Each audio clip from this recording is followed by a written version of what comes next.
I'm here, so. I'm Shea Gilgeous-Alexander, and I'm down to dunk. Howdy, Oklahoma. My name is Chet Holmgren, and I'm down to dunk. Dead gum. I'm Josh Giddey, and I'm down to dunk. This is Lou Dort, and I'm down to dunk. Is that like you eat them together? Everybody tells me to get the bag of burgers. I need like a straw. Like. Howdy. I'm an artist on the court. This is Jay Will, and I'm down to dunk. My name is Kenrich Williams, and I'm down to dunk. It might be Aaron Wiggins. This is a troll. It's a troll. I'm trolling. Howdy, partner. Because I think it would take away from who he is, you know? Yeah. I love Oklahoma. I love Oklahoma to death. This is Lou Dort, and I'm down to Dort. Perfect. Very good. I like the hat. You like the hat? Lava. This is J-Dub, and I'm down to dunk. I've been doing a lot of dunking.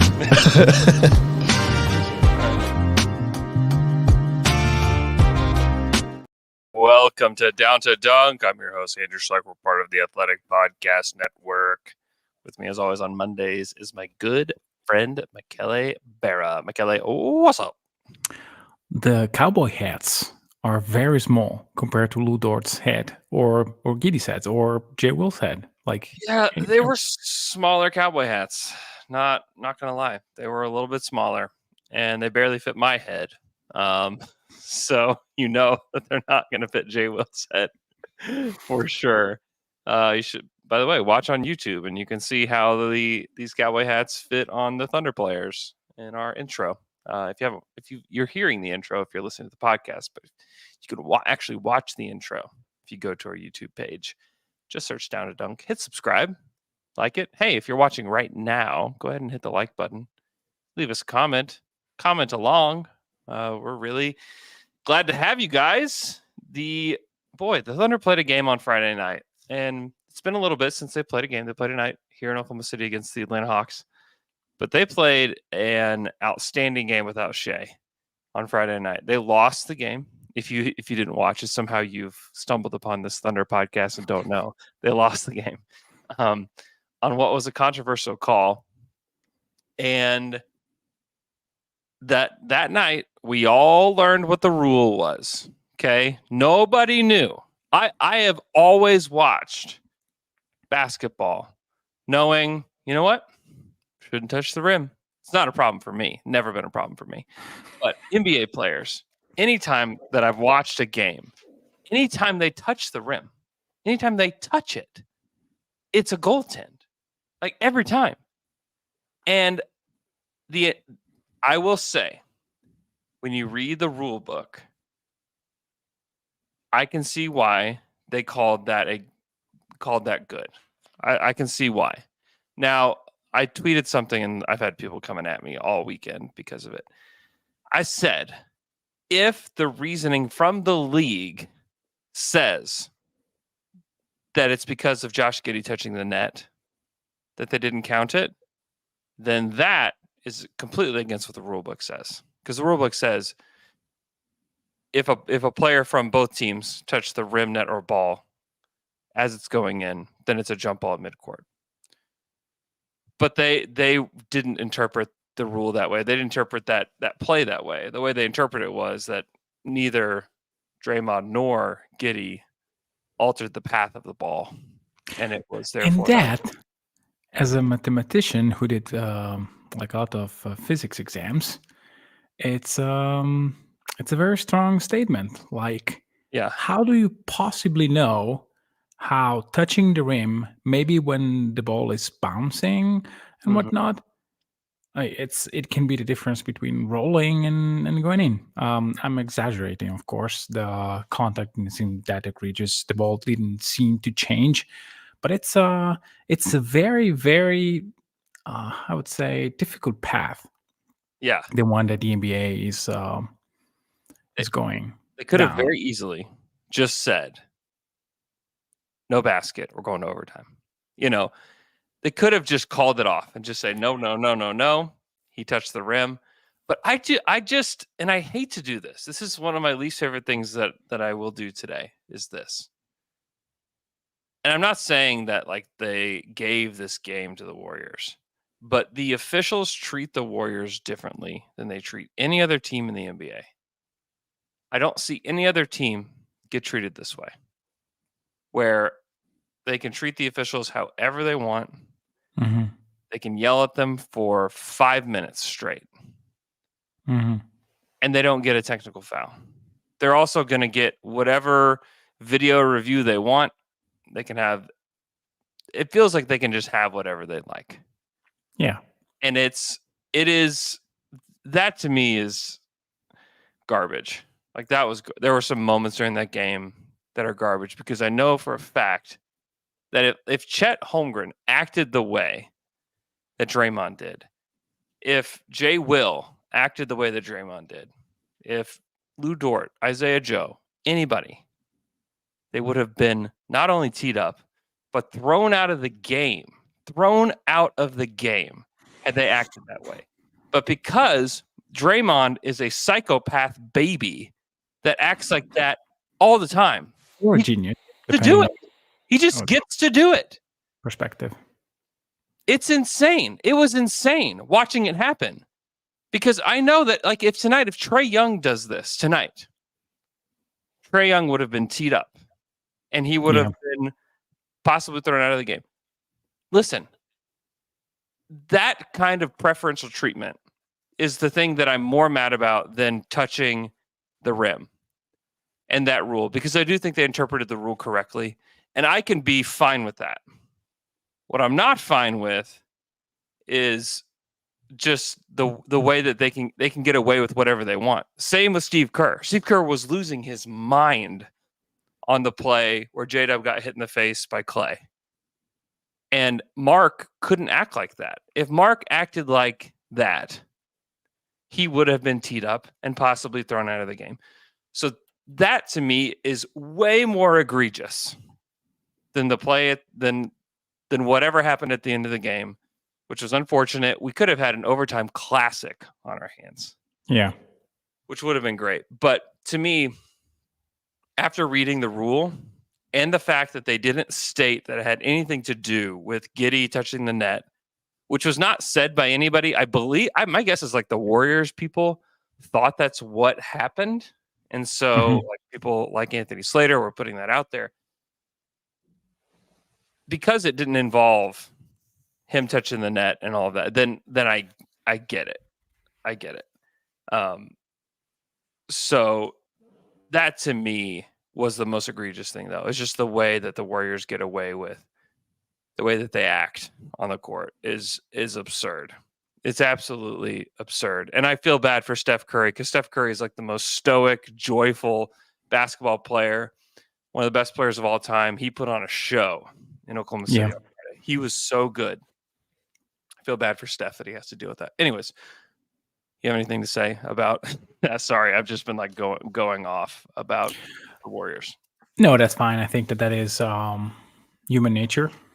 Like, you've been through many battles with the same guys, and it's natural that you don't react the same way.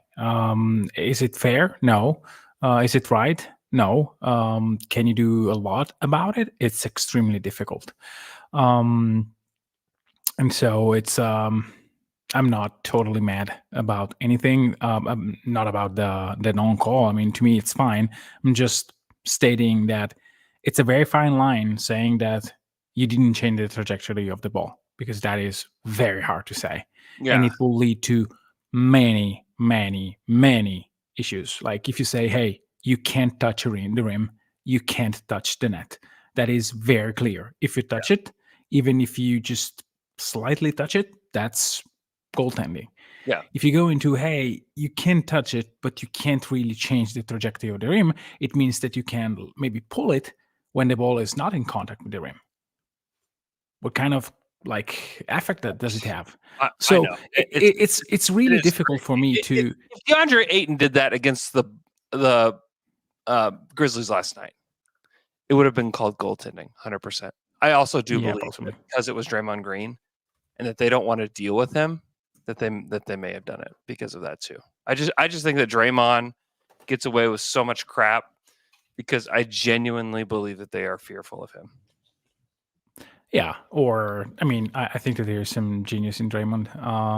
I hate that he's not playing for the Thunder and that he is Draymond, but hey, insane person. I think, yeah, I'm glad he doesn't play for the Thunder. He's an insane person. I don't want to be. I don't want to be around him. My strongest reaction to anything that Draymond did was talking nicely about Chet. I had this, hey, stay away. This is not yours. Please. They better go away. You better not have his phone number. Yeah, exactly. Better not. But going back a bit, I think that the last time we spoke, it was after the game against Denver, where we were miserable and beat down by the results. And then they had 3 games. I think that they played 3 good games and they left a lot on the table in every game. I think that they didn't play up to their standards against Detroit. Shea was not perfect. Against New Orleans, I mean, they really laid an egg because they stopped competing. I mean, if you look at the first 20-point lead, it was maybe not natural. I mean, there were a lot of, hey, I'm shooting way better than the opponent. And I think that New Orleans was shooting like very badly. They missed so many open threes. To the right guys, to be honest with you. I mean, they left open guys that they should leave semi-open, I would say, but they were like just conceding corner threes. And then they didn't react when New Orleans punched them.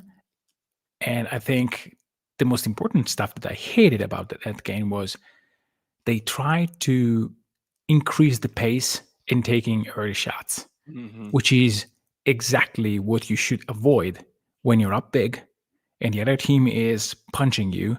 You want to tire them. You want to stop the momentum. You want to freeze things.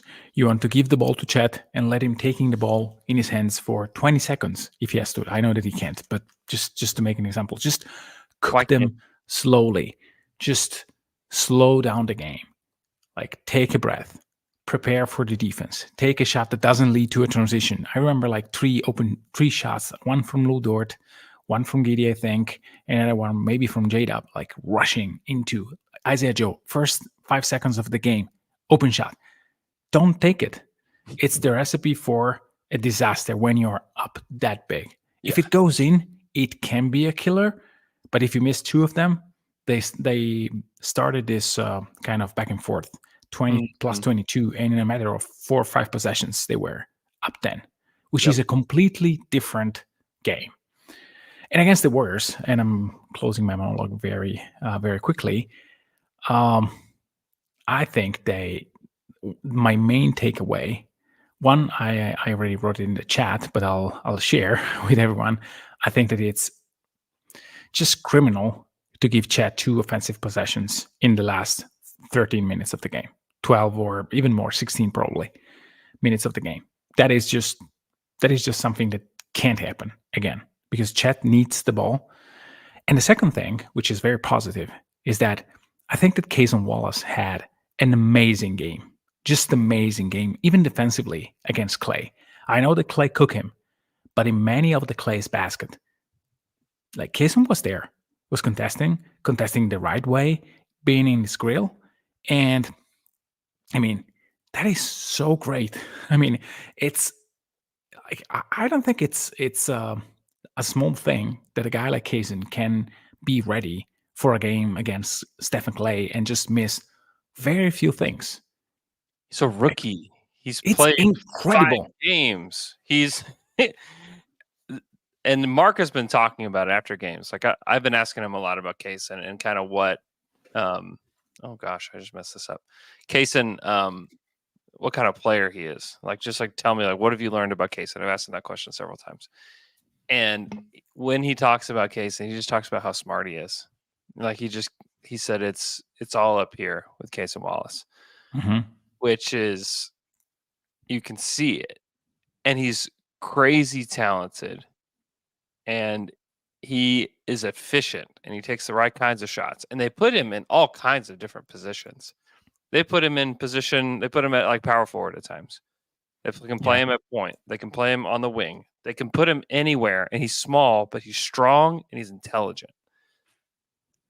He is somebody that we're going to have to keep an eye on as a part of like this like core of players, because I think that he could potentially be that kind of guy, because he can shoot and he can pass and he's got some dribble moves that are really impressive. And he just this is his rookie year. He's going to make mistakes. Every rookie makes mistakes. That's just a part of the game. Yeah, but can I stop you there? Just on that sentence? Yeah. Yes. But at any point in Poku's rookie year or Usman Jang rookie year, did you have the feeling to have 5 complete games in a row? No.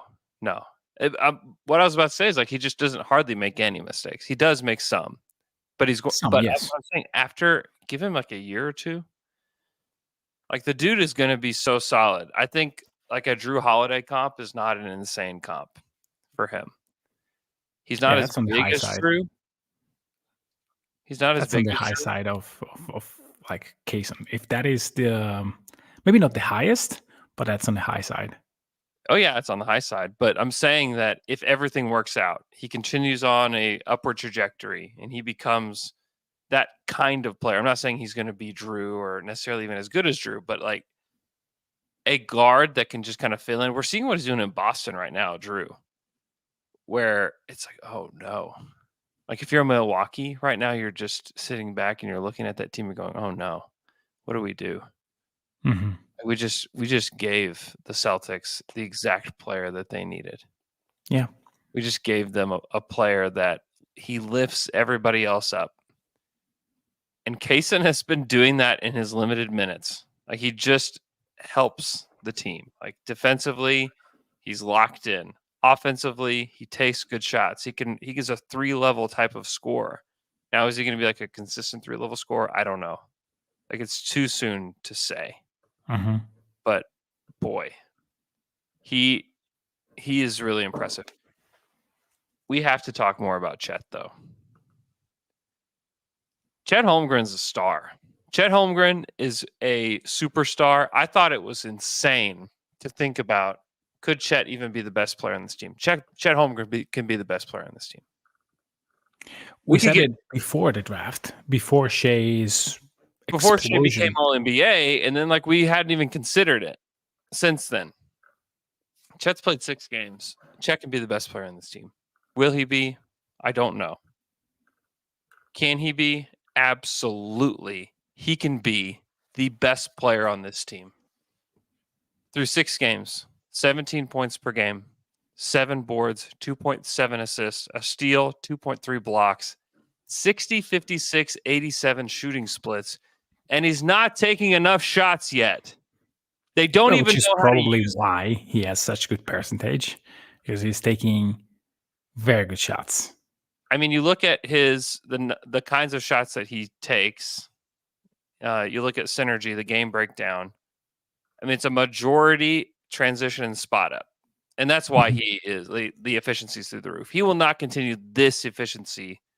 74% effective field goal percentage. Like, that's insane. Like, you're not going to do that. But the fact that he can handle the ball the way that he has, the fact that he can pass, he can protect the rim, him as a defender is just breathtaking. The ground that he can cover, he's a real shooter. Like the dude can really, really shoot the basketball.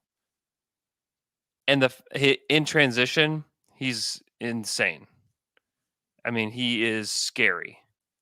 He's going to be one of the best transition players in the game. I mean, there was a play against the Warriors where it was like, oh my gosh, that looked like Giannis. Yeah. The way that he moved down the court where it was like nobody can stop him. In transition, 2.1 points per possession in transition right now. Yeah. Which is insane, by the way. 99th percentile in the league in transition through 6 games. There's nobody that's better than him in transition through 6 games. And it's limited sample. He's not going to be the best player in transition right away. He could be down the road. He's really good. As a pick and roll man, 1.4 points per possession, 76th percentile in his first 6 games as a pro. Yeah. As a spot up guy, 1.2 points per possession, 77th percentile in the league. And which can improve. That can improve. The 1.2 points per possession can improve as a spot. He has been so impressive, and we haven't even seen the fully unlocked version of Chet yet. Haven't even seen it. He's had basically 2 possessions as a pick and roll ball handler, and he can do that. Yeah, he can do that. Off screens, he's had 4 possessions. He scored 8 points. Off screens. Off cuts, he's had 4 possessions. He scored 4 points. On ISOs, he is 1.5 points per possession. He's only had 4 isolation plays. Yeah. He can do a lot. He can absolutely do a lot. And I know that's going to be like, well, what about Wemby? Chet and Wemby. Like, we have to tie these guys together in every conversation.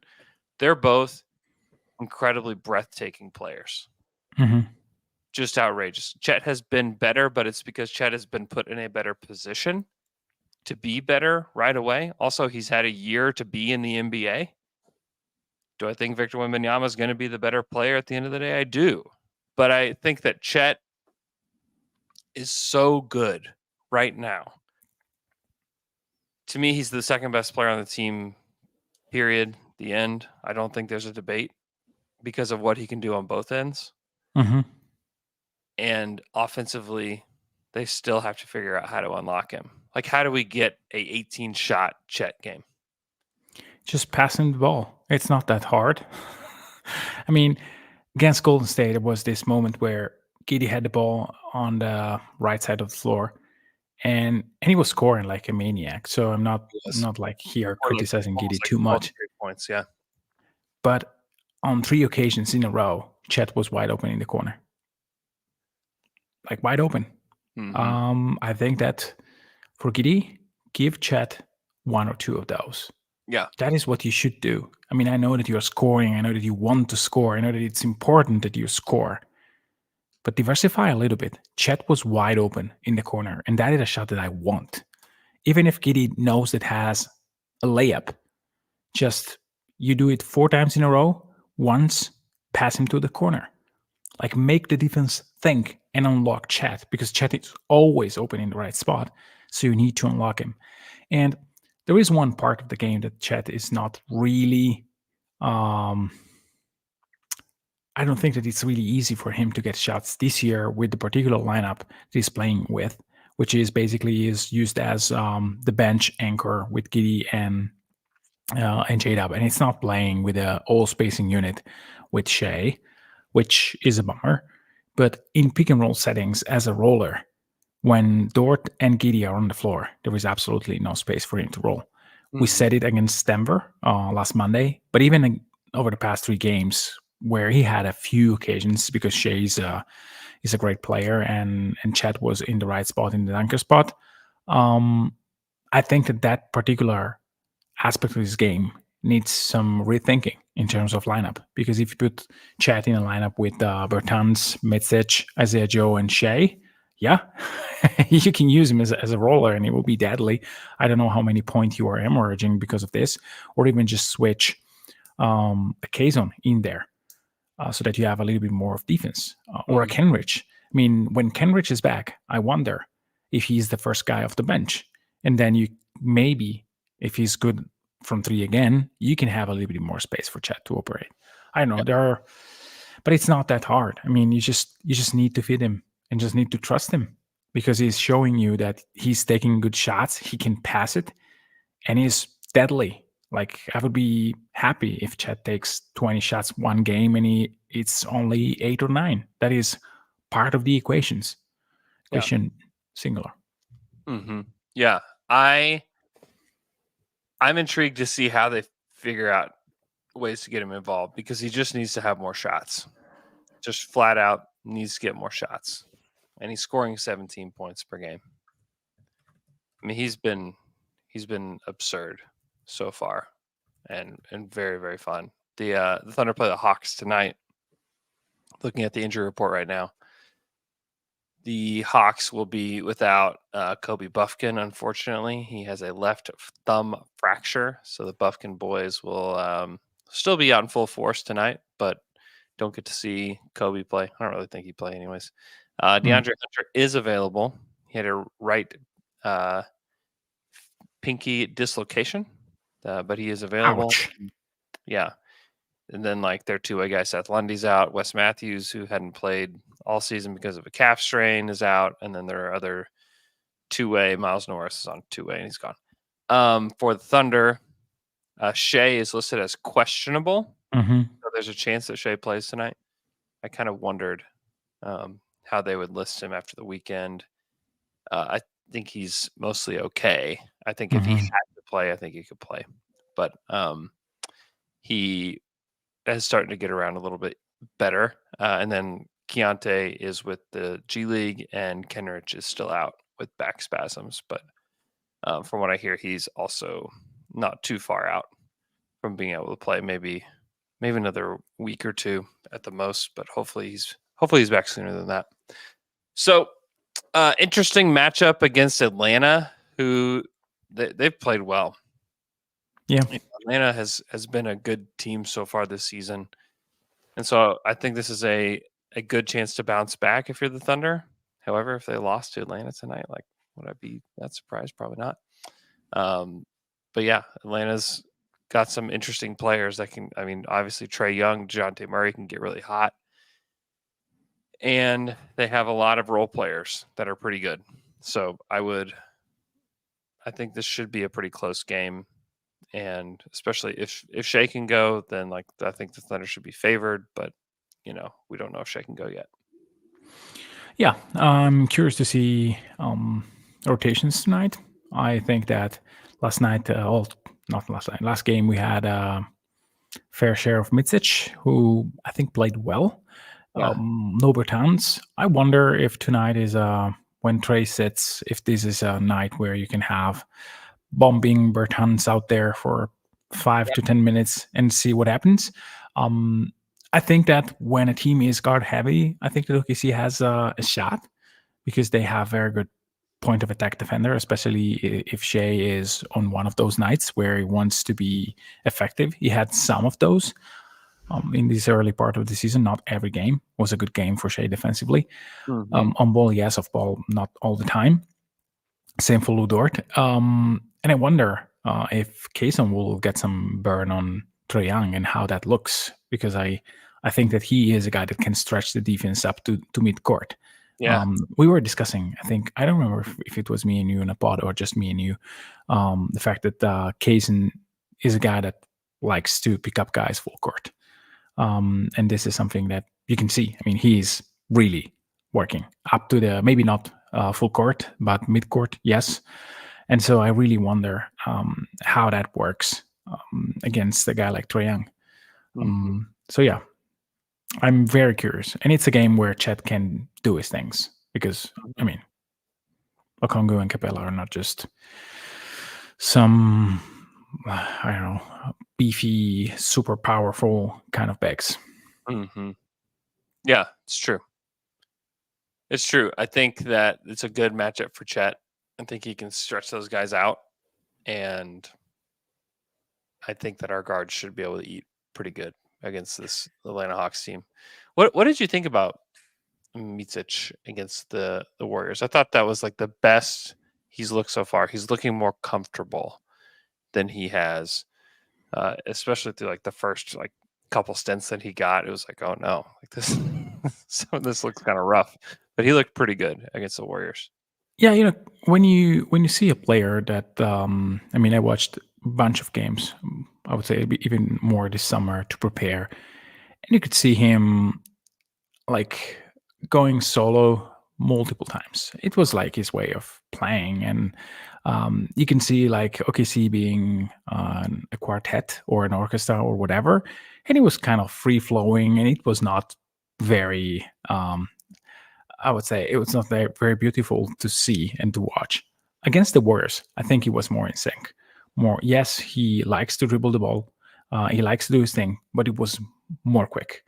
It was decisive. It was like in a good sync with everyone else on the court. And I think that, again, my take last week was, hey, we need to give Mitsic about a month before we see the real Vasa playing for the Thunder. And I think that this is still the case. I'm glad that he's improving night in and night out. I think that he can be an integral part of the 8-9 man rotation that can fight for postseason. And last game was very good. I think that Mitsic is extremely talented, and in good lineups where when you surround him with good players, with a little bit of defense, with a lot of shooting, with maybe a pick and roll partner, he can do a lot of damage. It's not easy though to put Mitsic in the best condition to succeed, because if you already want to split Shea and Giddy, and so where do you play Mitsic? It makes more sense to play alongside Shea because he has more space. But do you really want to, in those Shea lineups, do you really want to take the ball out of his hands? I don't know. And so it's still a good thing because Mitsic is a shooter. And so playing him with Shea is probably the best thing that you can do. But I'm curious to see where it goes. But so far, so good, I think. Yeah, I thought the rotations were really interesting in that Warriors game. And I was so curious to see how Mark would handle it, because we've seen him play a lot of, we've seen a lot of regular season Thunder where they're just playing tons of different lineups. I think there's one team in the league that's played more lineups, more 5-man lineups, different 5-man lineups than the Thunder have. The Thunder have played, I believe, 88 lineups, different lineups so far in these 6 games. And I think I'm trying to remember who it was. There was another team that had 99 different lineups in their first like 6 or 7 games. Kind of crazy. But yeah, I liked what he did. I mean, he had no Shea, so he started Kaysen with the other starters, which I was not surprised at all. No. I mean, just tell that Mark just adores Kaysen Wallace. And then Isaiah Joe, Jay Will were like very obvious bench players for them. Welcome back, Jay Will. I thought that he looks good. I'm really excited to see more of him because like the DHO stuff that he's able to do is really helpful to that second unit, because there's guys that help get off the ball, relocate, get the ball back, and find something a little bit easier. And he's really good at it. He's just really a smart basketball player. And so I think he's going to help the second unit quite a bit. And also physically, he's stronger than almost anybody on the team. And so I think that he's going to help out a lot. And then he had Wiggs for 16 minutes. Some of that at the end of the game is because J-Dub fouled out. And Mitsic for 12 and Jang for 5, where it was just like he threw Jang in there, I believe, in the second quarter just to see if he had anything going. He did hit a 3 off of just a beautiful pass. And that was about it. That's about all we can play you, Usman Jang, in this game against the Warriors. And frankly, Mitsic, it was 12 minutes. Yep, that's enough. And then the core guys of the team, the guys who played the most minutes were Joe and Kaysen, Giddy, Chet, J-Dub, Dort. And those were the guys. And shout out to Dort too. You have any apologies for Lou Dort? Nope. You got to say None. I mean, he was awesome though. Yes, he was. Awesome. He was great. He was not as awesome against the Pelicans though. I'm kidding. He's playing well. Okay. This has been. Clearly he needed to step up in a different kind of way against the Warriors without Shea. But when Shea's been in the lineup, it has been a really good version of Lou Dort. I think he's taken a lot of the right kinds of shots. He's the kind of player that you would hope that he would be. I'm counting the bad shots, and I'm not at 5, I think. Yeah. From the beginning of the season, which is more than what I hoped. I think that we need to face the fact that nobody is closing out. Maybe when he hits the third 3, Steph Curry was closing out at that moment. Yeah, after he got hot. then they started to close out. Yeah. So it's still a long process for Lou. And I'm glad that he's taking the good path. The path of, hey, I'm an 8 to 9 to 10 shots kind of guy, not a 16 shots kind of guy. And I need to put all my effort to make these shots good and my defense great. So this to me is the first 6 games, and I'm really glad this is the approach. If he's able to keep up the efficiency with that volume, even with 9 shots, people will recognize, hey, I mean, Lou Dort is 2 seasons, he's taking threes at a good clip, and he's making 38% of them. We need to be aware. Yeah. Like, it will make things not easy in the early going, but if this is the way, then I think that you need to give Lou Dort this role for an extended period of time to just allow him to get comfortable and be effective, because I think that you will have the Lou night, and you can, I mean, it's apparent that as soon as the teammates recognize, hey, this is Lou night, he's having it, they will feed him. They will not like leaving him to 10 shots. So if he's fine with having 5 nights in a year, 7 nights in a season where he's the man, and the other nights he's, hey, I'm Lou Dort, the first team all defense kind of guy, which is what he should get after this season to me, then it's a good Dort. And I want to point out against the Warriors. Yeah, I know. It was 6 of 6 from 3, and then I think 13. Yeah, he had 12. 12 okay. Shots, which is actually under his average from last year. On the night they had it going, I just think that he's done such a good job of trying to balance things, and he's just a player that you want to go to war with. He's just a player that in these games where there was pressure, you could feel it in the building. The building was awesome on Friday. It was so the court looked fun. Awesome. You thought from the court TV. was awesome. From TV, yes. Really? Okay. Yeah. From TV, it was so slick. Yeah. Yeah. A little bit too blue, but yeah, it was compared a lot to the regular one. I think we can tone it down. But yeah, I mean, it was fun. It was such a fun night of basketball. I just think that Lou is somebody that when you get to the playoffs, you want that guy on your side. You just want to have him. And it's funny because like we complain about him, but if Andre was as good as he is offensively, the Thunder would have been a lot better. Oh yeah. But can I stop you there about me being mad, me being mean about Lou Dort? Actually, no. I'm not going to let you do it. Okay, I don't care. It's 3.5 seasons that I'm preaching him to be what he's doing now. Like, this is the useful version of Lou Dort. I don't want Lou Dort to. This is good. It's good. Yes, I don't want Lou to shut OKC out of a game. Yeah, and he's not doing it. Not even when OKC is down or is. I mean, against New Orleans, he didn't try to overdo it. No, he didn't. They lost, which is fine. Not great, but fine. But he didn't overdo it, which to me is such great news. Oh man. And again, there are a lot of players that are imperfect, and Lou is one of them. Mm-hmm. But if you realize that he needs to play in a way that maximizes himself, I'm all in for that. Yeah.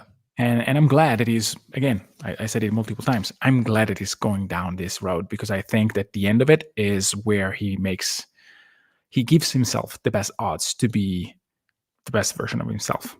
Mm-hmm. Mm-hmm. Yeah. It's great. Is this a good apology? Nope. But you know what? We'll try again next time. We're going to take a quick break. Stick around. I have a trivia question for Michele after the break, and then we're going to run through some more stats. We'll be right back. And we're back after that quick break. Michele, trivia question. Who has the worst defensive rebound percentage in the NBA this season? As a team or as a player? As a team. Oh, I'm completely unprepared. I know that the Thunder have a very bad one. I'm not sure if they are the worst. They actually have a perfect one, 69%, which is 28th in the league. I think I know. There are two teams that are worse. I think I know both of them. Okay. But I will not be able to remember it. I think I heard it somewhere, probably on the last FryPod, but I didn't memorize this. Let's see. The Wizards?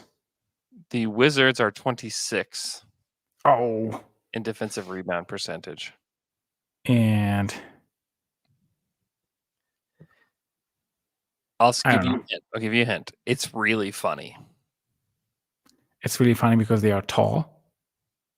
I mean, yeah. And it's the Bucks? No, it's really funny and it's a little embarrassing. Okay, I don't have any other guess. The New Orleans Pelicans have the worst defensive rebound percentage in the NBA this season. Really? Mm-hmm. 65%. Okay. They are winning it. They are winning, though. Isn't that odd? Isn't that so odd? Very odd. They must have like a great offensive rebounding percentage. They're 23rd in offensive rebound percentage. So they were just like we are just way worse than them.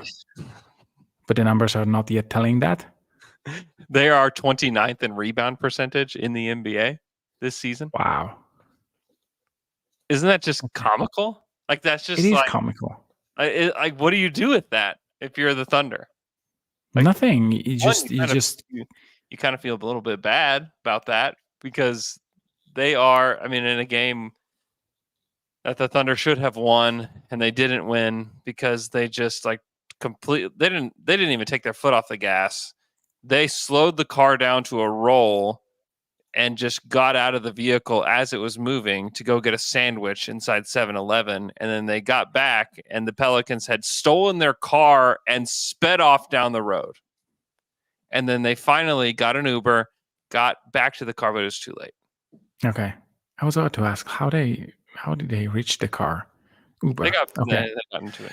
I mean, if you want to get an explanation, you may want to see who they play, which like who. Yeah, I mean, yeah, it's so it's so early. But to me, that was just really funny to see because it's like, wait a minute, like we. And what's the other one? The other one, what? The other bad team in terms of rebounding. Oh, the rebound percentage. It's the Wizards. Our last 44.8% is their rebound percentage. The Thunder are 22nd. I see. 20. I mean, they're bad, but it's not great. I mean, last season, if you look at rebound percentage, do you know who led the league in rebound percentage last season? Absolutely not. 1, nobody cares. Mm-hmm. 2, rebounds don't necessarily mean that you're an awesome team because the team that led the league in rebound percentage. The Raptors? No, the Houston Rockets. The Rockets. Won 22 games last year. They lost 60 games. Hey, you know what? But they led the league in rebound percentage. By golly, they lost 60 games. Yeah. 60. So are the Thunder sacrificing rebounding to a degree with these lineups that they're playing? Yes, they are. And that is okay because they're going to make up for it in other areas. And you know what?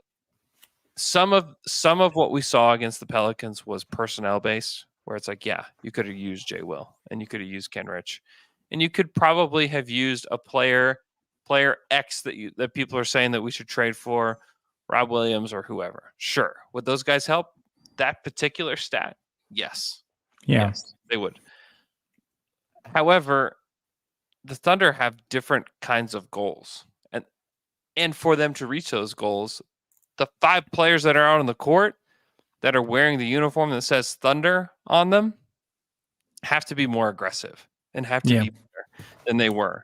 There were so many rebounds that just were like either after the rebound was taken, the ball just slipped from their hands, either naturally or because of someone like waiting for that to happen. And I think that one thing that you don't want as a team, I mean, you can have a bad rebounding percentage because you are not packing the paint and you're aggressive on the 3-point shots. You don't want to be bad at both, like not closing out and allowing rebounds, which is what happened in multiple times against the Pelicans, where they didn't get rebounds, but they were spread out, but not as spread out to cover and to really contest 3-point shots. That is something that you can't allow because it's just being conservative and just not committing to one of the two things, which you may get away if you have great rebounders, but you like Russ was the master of that, like being middle of the way, just not too close to the 3-point shooter, but in position to get a rebound, and he actually was going to get it, and allowing wide open threes. So if you're a great rebounder, you may want to do that, and that's fine for stats. But if you're a good team, you either pack the paint and therefore you have more control on the board, or you are a little bit more spread out. You switch a lot and you try to stay close to shooters. And in that case, even if you have big men, you can be a little bit more, a little bit less strong on rebounding. But it's fine because you're trying to contest more threes. Yes, absolutely. I mean, we also just have to let things unfold a little bit for this Thunder team. And like, because they're so young, like we've got to allow them to kind of learn the lessons. Like you can't like fast forward through learning the lessons that they need to learn. And like part of this season is learning to play together, learning to play with Chet, learning some like hard lessons as they go along. And they're going to have high moments. We've already seen like against the Cavaliers, they had a really high moment. You know, they're going to blow a team out at some point, and that's going to be really fun. You know, they did that to Chicago. They're going to do that again. You know, there are lessons to be learned. There's a lot of experiences that are going to happen as they kind of go through this season. So I'm not really concerned about much of anything yet. Also, like we just don't have a large enough sample to say anything. I mean, look at the rebound percentage and defensive rebound percentage of the New Orleans Pelicans. That tells you enough. That like they're not going to end up being the worst in the league. Like that's not going to happen. Yeah. You know, they're going to figure it out. They're going to play a lot of different opponents. Like that's why they say wait 20 games, because you have to play lots of different opponents. You look at the Mavericks right now. The Mavericks look awesome because they've played junk teams. They've played teams that stink. And that is why they look amazing. The Thunder look less awesome. They've played a lot of really good teams so far. Yeah. It's tough. They've beaten the teams they're supposed to. They beat Chicago. They beat the Pistons. Those are like the two teams that I think you could circle and say you have to beat those teams. They did. And they played close the other games. They beat the Cavaliers. That's kind of like an iffy one, even with the guys that were out. They've been good. They've played good basketball. The only game that I would say that they didn't play up to their potential was the Pelicans game. And that was a big problem. And then half of it, yes. The remainder, absolutely not. Yeah. I mean, part of that game was just an absolute mess. But, you know, that's just kind of is what it is. And a lesson that they have to learn. So, but yeah, I'm excited to see Atlanta tonight. One thing that's kind of interesting about the Hawks and the Thunder is they both like to play really fast. Yeah. Like they're both top 5 in pace in the league. So this should be like a very like up and down, like flying all over the place game. They're 4th in pace this season, and the Thunder are 5th. And so there's going to be a lot of possessions, 103 and to 102 in pace for the Thunder and the Hawks. This is going to be a fast-paced, up and down game, which I think it's going to be a shootout, you know, and it's going to be who can provide the most resistance. I think is going to be what is going to determine the outcome of this game. Like, can the Thunder provide enough resistance to the Hawks? And like you said, they have the point of attack defenders to get these guys. And so I'm interested to see what that looks like. Hopefully Shea plays. And if not, I mean, I think that they'll just throw Kaysen out there again, and then Kaysen and Dort as your point of attack defenders, like not too shabby, to throw out there against those guys. So very different. Like it's good for Kaysen to get all these different experiences, because like going from Klay Thompson, who, if you listen to the Athletic NBA show today, Josh Eustace was on talking about how to defend Steph and Klay, and it was like is interesting listening to him talk about that. But yeah, like the education that he's getting so far this season, like he's had to play against a lot of really high level guys, and to go from Klay to either DeJounte Murray or Trae Young, it's like, wow, like that's a lot. That's a lot to handle. There is a steep difference. Can I make you a little trivia? Yeah. Early season trivia. Can you name the first 3 player in on-off plus minus for OKC and get the right order? I'm having in front of me the Cleaning the Glass page, which takes out all the garbage time. Okay. And I'm asking Andrew to takes out the Nuggets game. Part of it, yes. From a certain point, yes. So I'm asking Andrew to name the 3 player where when they are on compared to when they are off, they have the best net difference. Okay. Chet? Nope. He's not part of that. Not top 3, no. Not top 3. And he's actually in the negatives. Cason Wallace? Number 3, Cason Wallace. Okay. I don't think Josh Giddey has been very good. So I won't say him. Okay. Good. Have they played significant minutes? Oh yeah. I'm taking all guys that played roughly 120 or more. Oh, Dort? Dort is quite bad. Really? Yeah. Yikes. Dub is bad. Bad as worse than Dort. It's among guys that played more than 120 minutes. Josh Giddey is last at minus 9.8. Jalen Williams is just in front of him, minus 9.2, and Lugens Dort is just in front. Jalen Williams at minus 8.8. Shea's second. Okay. Joe? Plus 11.7. And Joe is first. Like last year, Isaiah Joe, always number 1. Plus 15.2. Plus minus king, Isaiah Joe. Yeah. Wow. And you know who has who played 13 minutes and has an enormous plus minus? Davis Bertans. Davis Bertans. Yeah. Shout out to these guys that were sitting in front of me during the Warriors game. They had I think it was 2 or 3 guys that all had Bertans jerseys on. Yeah, amazing. There was also a guy sitting in front of me that had a Micic jersey, Thunder Micic jersey. Wow. First time I've seen one in person outside of like him wearing it. But first fan Micic jersey. Can you also guess what is the difference in net rating between Lindy Waters, who played 3 minutes, and Alex Pokuševski, who played 4 minutes? Between the two. So if I take one and I subtract the other, under 79. Over 88.3. No. Well, that's clearly a small sample. But, yeah.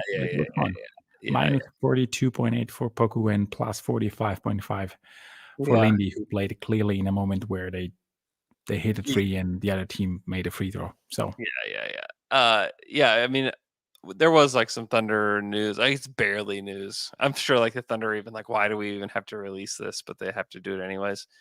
Where they basically sent Poku, Jang, and Trey Man to just get 5-on-5 run with the Blue yesterday. So they sent them down in the morning. The Blue are back. They're practicing. They've had training camp, and they wanted to get those guys just some 5-on-5 run, and then they sent them back. So I mean, it's really nothing to see here kind of thing. But these guys that haven't really gotten as much run as they could are sent down there. So kind of interesting. I was just like, I was watching some of a Raptors game this morning, Mhm. the one against the Spurs, just because I just really like watching the Spurs. They're really good. And I was just kind of intrigued by the Raptors because they came back and won that game. They were down big and then won in overtime. But Scotty Barnes looks awesome. Yeah. He looks great. Siakam does not look quite as awesome. I mean, if I'm the Raptors, I am trying to trade Siakam right now. That extension is going to be too big. I don't want any part of that. I'd rather build my team around Scotty and OG and go get a young player. I'm not even saying this. I think a lot of people kind of interpreted it through the lens of oh, the Thunder should get Siakam. I'm not really even on that train at all. He's expiring. He's going to be expensive. He can't shoot. He can't shoot. He's not been a good 3-point shooter in years. I don't really see that fit. And also, just when we talk about the Thunder trying to keep their young core together, the thing that would for sure keep them from keeping this core together would be trading for and extending a player like Pascal Siakam. It would spell the end, the eventual end of somebody on the team. And maybe it's just Siakam that just is here and gone, but still, I just don't think it's something that they would do. Also, he's inevitably going to take minutes away from guys and possessions away from guys that they want to give minutes and possessions to. So, yeah. No, he's not the guy. Yeah, it's not it. He also, I mean, if you're going to deal for a forward, like a big forward, they have to be able to shoot. If you are getting to choose somebody from the outside of this organization to come in and play next to Chet and play next to Giddey and play next to J-Dub and play next to Shea, they have to be able to shoot. Siakam, and it's not very easy to find. There are players who can shoot. You wait. Yeah. No, I mean, it's not a position that have a lot of players who can say, oh, okay, OKC has they can pinpoint these 10 players and make offers for every one of them. Mm-hmm. Like good force that can space the floor and be able to pass.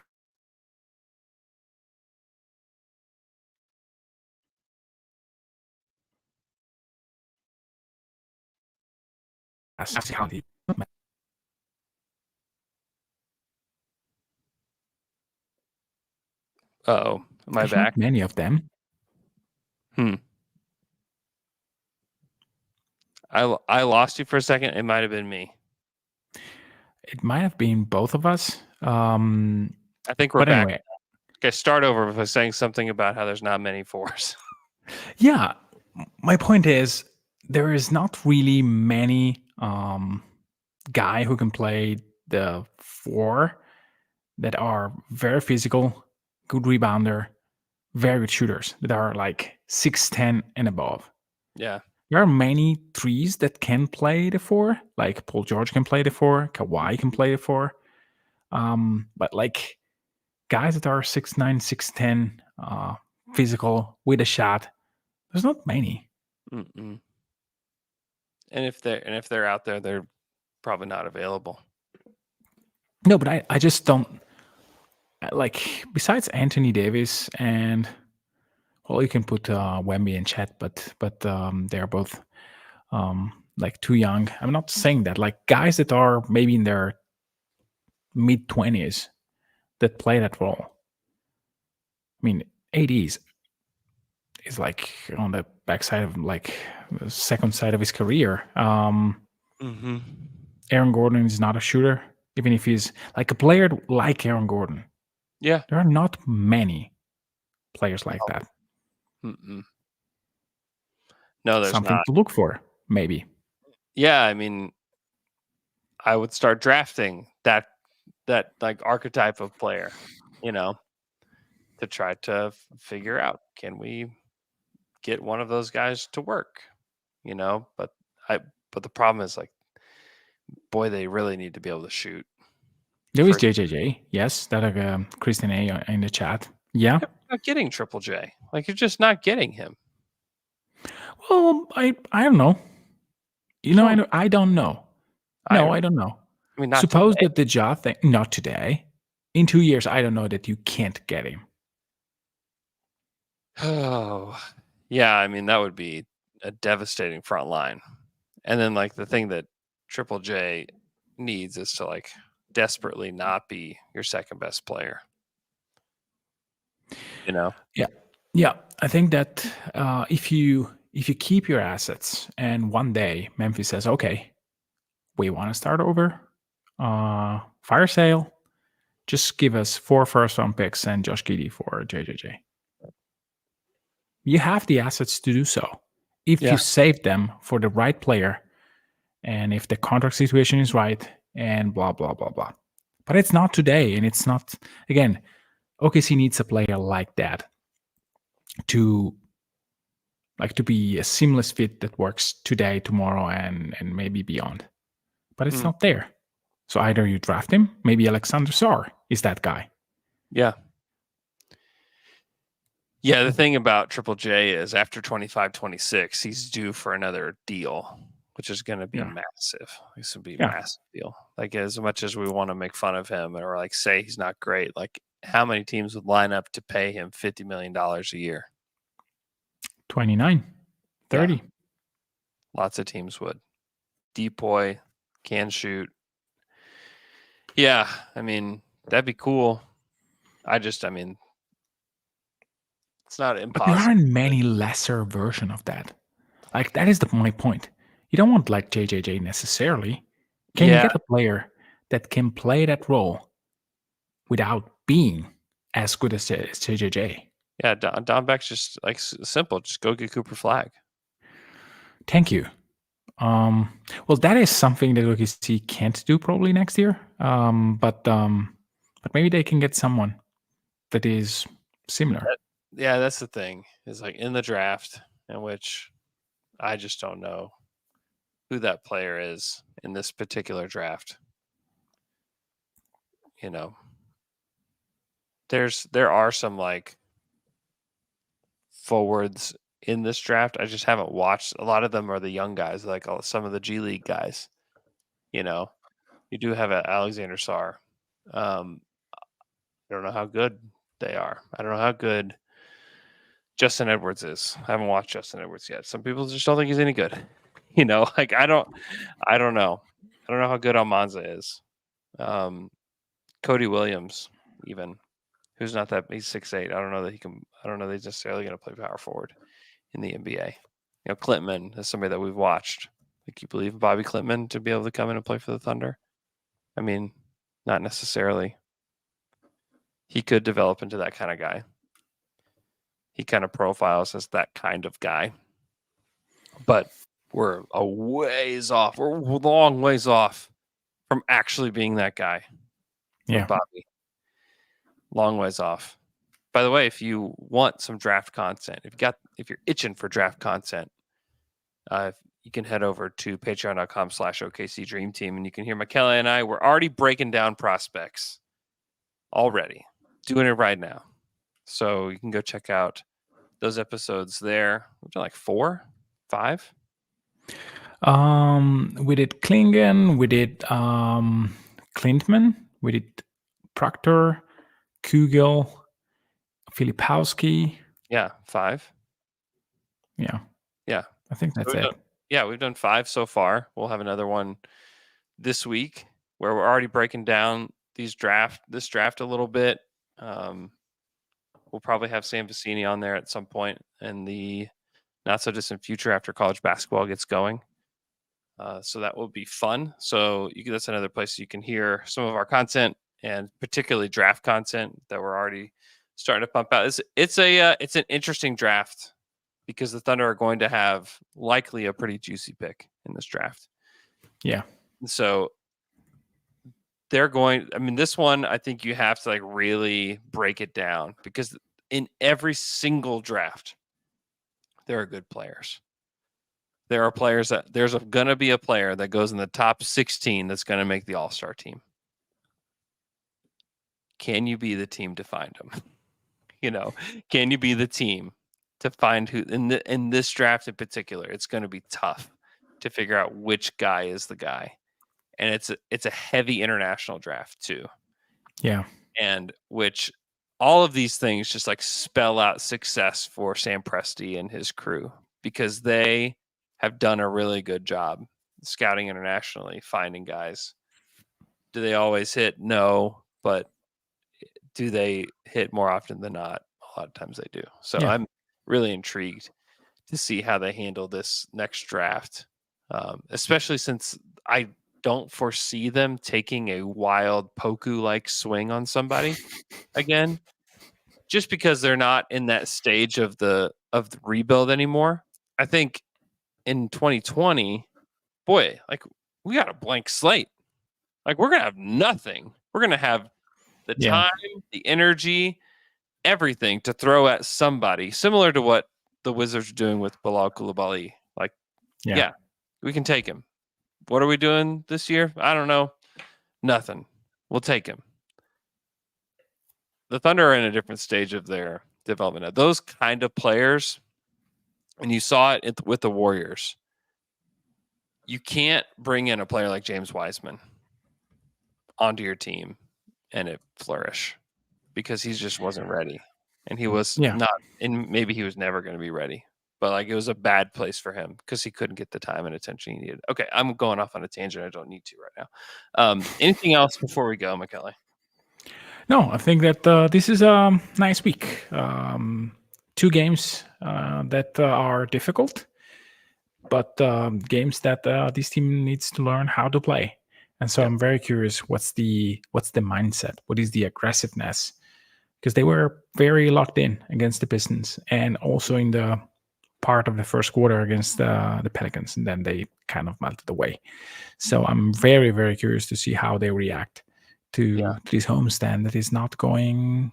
It's 1-3, so it's not great. Can they close the homestand with two Ws? So that is this is a draw, and they are 5-3, like we predicted, or are they laying an egg again and they maybe close 4-4, which is okay, or 3-5, which is a little bit of a bummer, but nothing terrible. Yeah, I mean, Atlanta and Cleveland are good. Like those are good teams, and then they hit the road and go to Sacramento, which will likely still be without De'Aaron Fox. Mm-hmm. So, I mean, that's also an interesting one, because like they still play the same way. Like they still get up and down. Like they're still taking tons of threes, and anything can happen in that kind of environment. So, yeah, it's going to be an interesting week. By Saturday, like what does their record look like? Yeah, I'm very, very curious. All right, hope you guys have an awesome rest of your day. We'll talk to you guys again. Wait. Down to Dunk Night a week from tomorrow. I don't know if you can still buy tickets to it. If you can, go check it out. It's I think that we have it pinned at the top of the Down to Dunk Twitter account at Down to Dunk. So if you want to come watch the game with us, we are going to meet at Spark at like 4:45 to 5 o'clock. I think it's supposed to be cloudy that day, but not raining. And it's supposed to be a little cold, but not freezing. So, which is good, because they have a lot of outdoor seating. They have some indoor seating. I've let them know to be ready for us, because we're going to bring a lot of people over to Spark. But we should be able to eat outside, hang out, meet and greet, come talk to the L-Man and to Taylor and Jay and I, and then we'll go over to the game, watch the game together. And then after the game, we will take a huge Down to Dunk picture on the court together, and then we will do a half-court shot competition that, if you win, you will get some pretty awesome seats to a game later this season. So looking forward to that. Looking forward to spending some time with all the Dunkers. Hope you guys have an awesome day. We'll talk to you guys again on Wednesday.